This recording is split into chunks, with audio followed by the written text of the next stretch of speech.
comics.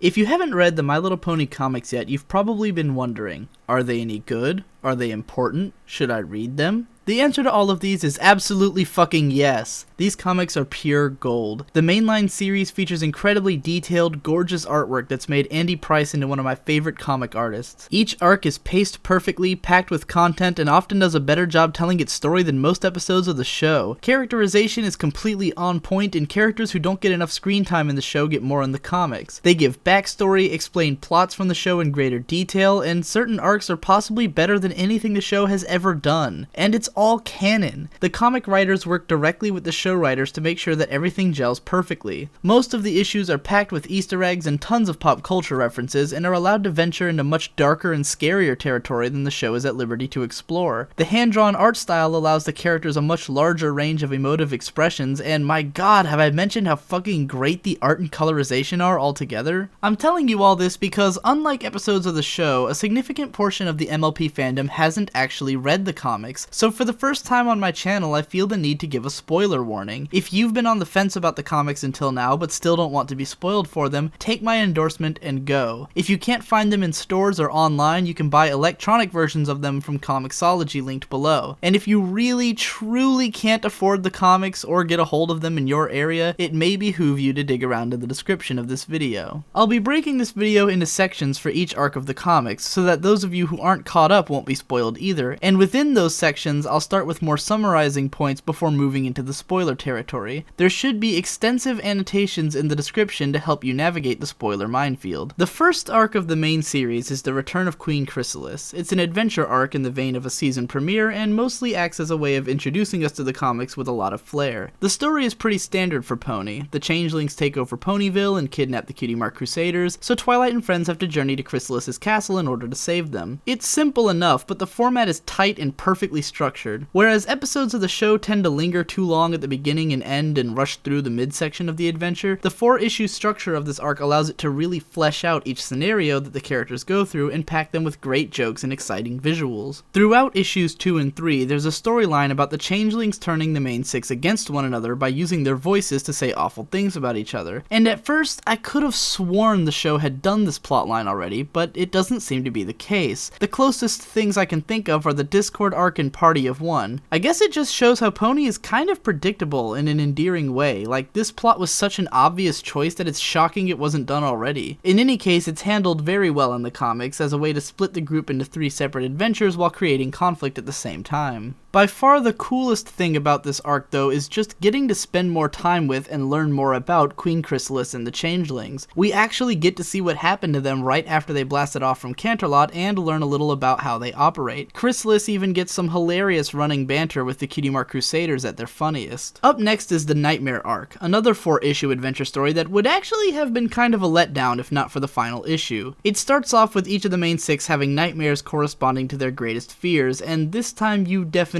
have seen elements of this storyline throughout the show, so it's a little disappointing to see it used so lazily here. It leads up to Rarity being kidnapped to the moon by creatures from the Nightmare dreamscape, which raises this arc's point of interest, an explanation for how Nightmare Moon works. The Nightmare powers seek out those who are afraid of being alone and take over their body, playing on their fears. The Nightmare powers want Luna to come back, but they take Rarity in the meantime, knowing that the elements of harmony can't be used while Rarity is on their side. You can probably imagine how this is going to end though, since the trope has been used a million times and this arc plays it straight. The midsection is a serviceable action comedy, but a lot less funny and with a lot less going on than the other arcs, most likely as a result of having a different team behind it. Heather Newfer and Amy Meberson are a great writer and artist respectively, but stacked up against Katie Cook and Andy Price, they just don't quite impress. Nevertheless, the last part of this arc manages to strike all the right emotional beats with the development of the ever-fascinating Princess Luna and the decent side story of these possibly gay moon creatures. For me though, the comics really hit their stride in the 9th issue with the start of the Big Macintosh arc, Zen and the Art of Gazebo Repair. This arc is a comedy romp that somehow manages to seem at once both slice of life and like a zany thrill ride, thanks to Big Mac's down-to-earth collectedness against a backdrop of constant comic mishaps. That the arc manages to pack such heaps of content into just 2 short issues without feeling rushed for a moment is a testament to both the mastery of the team behind it and to what the Pony world and characters could be used used for when freed from the formulaic rhythm of their TV show. Big Mac's inner monologue paints him just as the kind of guy we all thought he was, at least going by the fanfics I've read. A sort of classic straight man in a sea of mares and over-the-top characters. He'd rather be at home fixing the damn gazebo, but at the end of the day, he's too warm-hearted to not love the wild and wacky world around him. This arc also utilizes an incredible number of supporting characters, playing their story beats perfectly, as well as the almost wordlessly hilarious admirer Fleetfoot. But the arc which blows all of these right out of the water is the latest one as of this writing, which tells the story of the courtship between Shining Armor and Princess Cadence. I am one of many people who've been dying to see this couple explored in depth, as they both have so much potential to be interesting characters that the show just doesn't give them the space to explore. The comics, on the other hand, dedicate 2 issues to making them into the most endearing couple I could ask for. The first half of the arc is from Shining Armor's perspective as the adorkable D&D nerd who falls in love with the most popular and beautiful girl in school. He and his nerdy friends plot a scheme to win her over before the school bully/football champ can get to her. The arc relishes in its anachronistic storyline and contextually gets away with it by being a backstory. It throws a litany of pop culture and trope references our way without forgetting to make likable characters out of Shining's friends. At one point, Shining Armor sings Cadence a love song to the tune of Little Girls by Oingo Boingo, and if you know the song, you know why I completely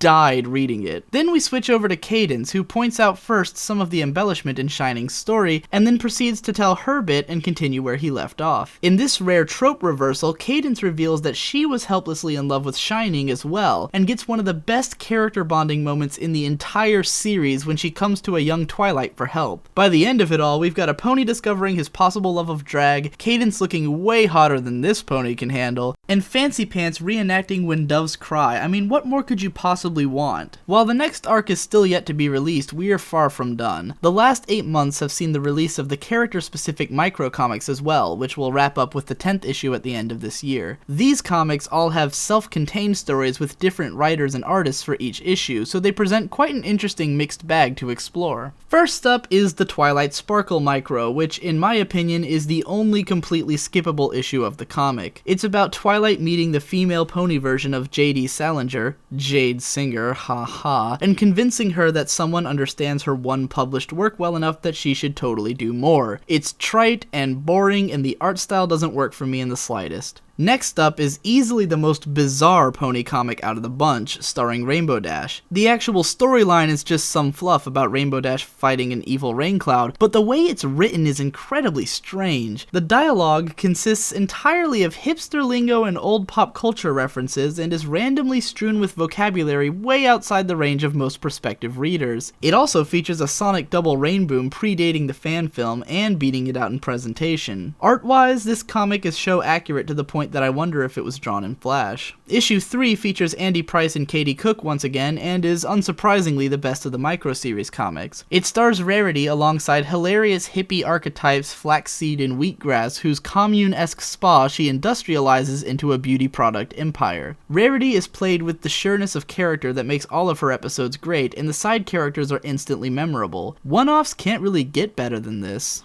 Fluttershy's Micro brings Tony Fleeks, bringing the same show-accurate art to the table that he did in the Rainbow Dash Micro, but with a different writer who seems much more in tune with the My Little Pony style. The Micro plays off of Fluttershy's inclination towards artistic craftsmanship hinted at in Suited for Success by revealing that she is secretly a master of extreme knitting. The main lesson is about learning to withstand criticism and recognize the worth of your own work, which is a great lesson in itself. More interesting, however, is Fluttershy's in-depth analysis of her own work and back and forth with Praiser Pan over the worth of craft as art. It was a relatable and fascinating discussion for me, and did a lot to make me care about Fluttershy more than I ever have before. I also love the way that Fluttershy's creations are drawn. Pinkie Pie's Micro is very similar to the story of A Friend Indeed, being about Pinkie trying to help an old guy regain his lost happiness. However, it feels a lot more personal and resonant, as in this case it's actually Pinkie's own idol, a famous clown, and the message is about finding new avenues to work within your passions after age has made you less capable. While nothing surprising for a Pinkie story, it's a good one nonetheless. Applejack's Micro, honestly, take a guess. What do you think it's about?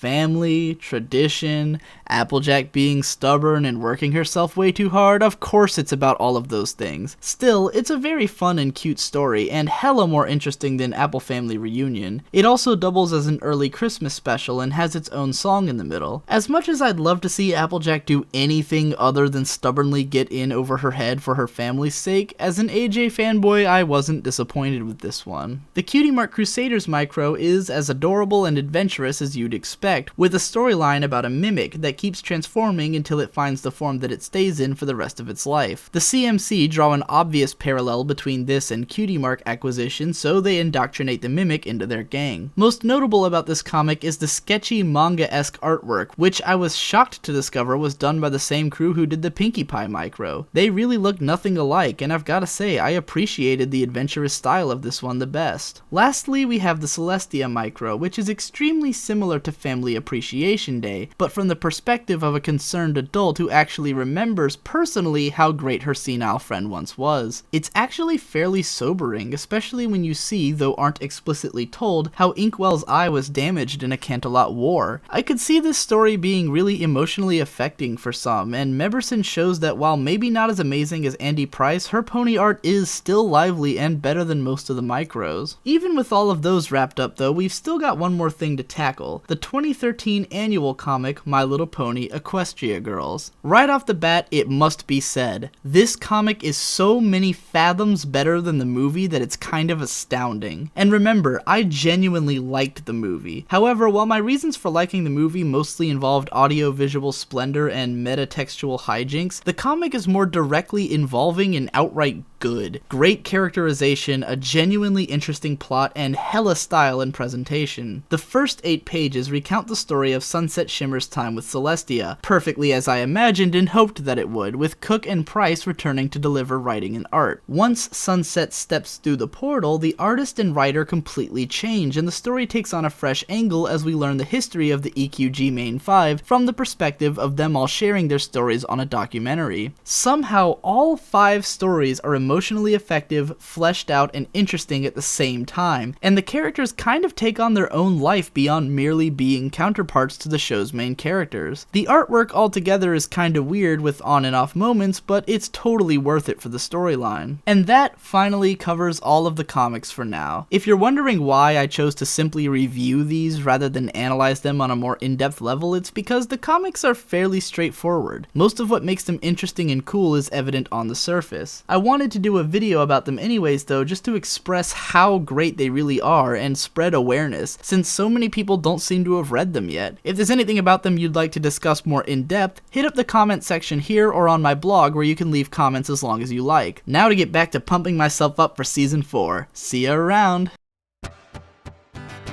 This video was brought to you in part by David Thomason, Twin Quasars, whose DeviantArt page is linked in the description, Steph Roman, whose video on My Little Pony Episode 1 can be found in the description, and Ponygrow. Thank you all for your contributions.